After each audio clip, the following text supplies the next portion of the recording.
Hey guys, welcome to today's video. We are going to be talking about me wasting my money on products that I regret purchasing. These items did not work out for me, and a few of them I have hauled and talked about and have been putting to the test, and I just needed to do a little bit of an update and let you know why certain items here in front of me did not work out. So let's just dive right in. Regret purchase number one is this guy right here from H&M. This is a flawless finish all day liquid foundation. I have the shade, not SPF 15 sunscreen. That's not the shade. 10615. Come on, what are you called? That's another not so great thing about this. The shade name of the foundations are on the box, which I have thrown out. I don't know what shade this is aside from the numbers, 10615. So the reason this did not work out for me is because I have not dry skin, but I have drier areas on my face. And even with an oil mixed in, this was just too heavy, just kind of clung on to any little dry patches, really accentuated any lines going on. Just even like this line right here on my chin, that just from like talking or moving my chin around, like I'd get this crease right here. Certain foundations settle kind of funny on me. I don't know if you have that experience where it just kind of sinks in and everything kind of like you see all of your wrinkles, which I don't want to see, or creases in your face. I think that this would be a beautiful foundation for someone with more oily skin. But if you have normal to combination dry anything on your face, this is not going to be a great foundation for you. It just didn't sit on the skin well. I love shimmery eyeshadows. That has been no secret on my channel. I have worn shimmer maybe a little too often. Anyway, my point is I was really attracted to Let It Shine, this shadow from H&M, and it is so beautiful. It's like the prettiest color. However, even using this wet or with a setting spray, this just was like fallout central. Like it was just like too chunky underneath my eye for me to ever want to wear this again. So I just wanted to let you guys know if that is an issue for you with like chunky glitter getting underneath your eye and kind of on your cheeks, this one does it really bad. One that I really do like, because I have to throw this in because this one is beautiful. This is Chin Chin, and this one is more smooth. It's like more of a metallic than glittery, and this one does not fall anywhere. It wears beautifully on the lid, and I love it. So that's kind of my H&M update. So far, I'm still trying things out. This is going to, I don't know if shock is the right word. If you guys follow me on Snapchat, then you may have seen my day in Connecticut visiting my sister, where I put on this product right here from Dose of Colors. This is Bury Me. This is a liquid matte lipstick.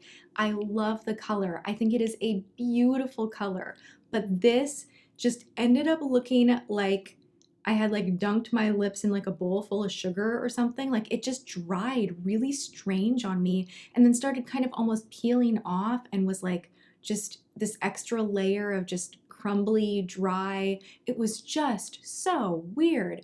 Anyway, I documented me like taking it off and like super up close, but this product right here is a super, super drying long wear matte lipstick. I really wanted to like this. I mean, I see Dose of Colors on Instagram and everybody looks so fabulous in it. And on me, I just looked ridiculous. The life was like sucked out of my lips and it made them feel like they were like shrinking and shriveling up. It was just not good. I also tried out Truffle. These are the only two liquid matte lipsticks that I purchased from Dose of Colors, and they both do the same thing on me. I really have a tough time with liquid lipsticks. It's just kind of a thing. I did, however, try a few based on your guys' recommendations that I did end up really liking, that are almost more like a long wear liquid matte lipstick hybrid because they have some kind of cushion feeling to it. They're not like a dried out matte.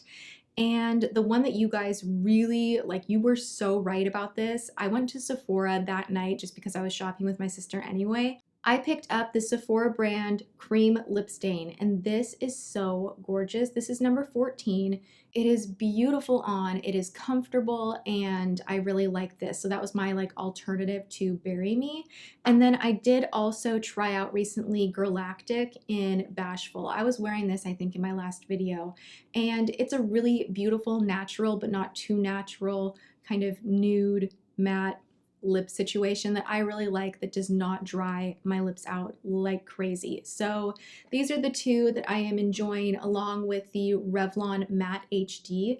So I should say three. But those are like my go-to liquid lippies at the moment. Everything else that I've tried, I just can't. I just can't. One more Dose of Colors item, because I kind of went on a little bit of like, ooh, I want to try a bunch of things from Dose of Colors. I went to Namies, I bought these myself. This is the shade Bellini. And the problem I have with this is just texture. If you're someone that does not like texture on your lips, and when you smack your lips together, it bugs you if it's grainy, this was surprisingly really, really gritty and grainy.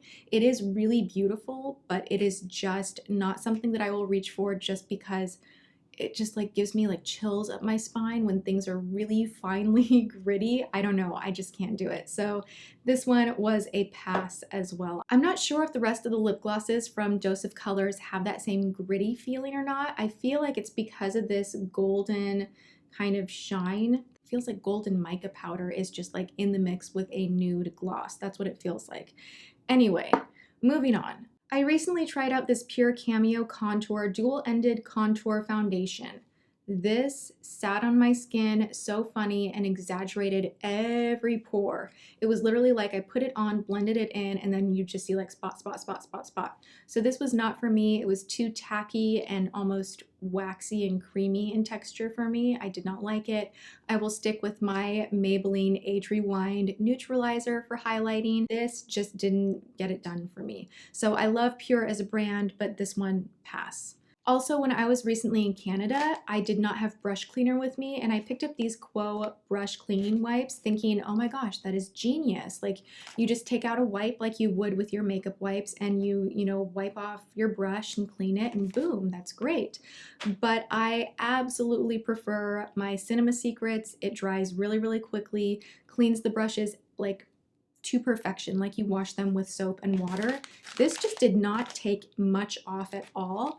And initially, like when I first purchased these, I opened it up and they were not very damp, which was a little bit strange. And now, even though this has been closed, they are literally just like barely damp at all. So I just did not like these. Heads up, pass. Another item that I found entirely disappointing was this fizzy lip scrub duo from GlamGlow.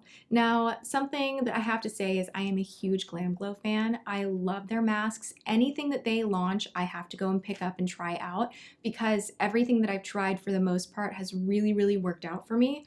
But these two, which really look like meditation balls, or like I could juggle with these. It's just not very convenient to keep these in your cabinet. A, like they're very, very bulky.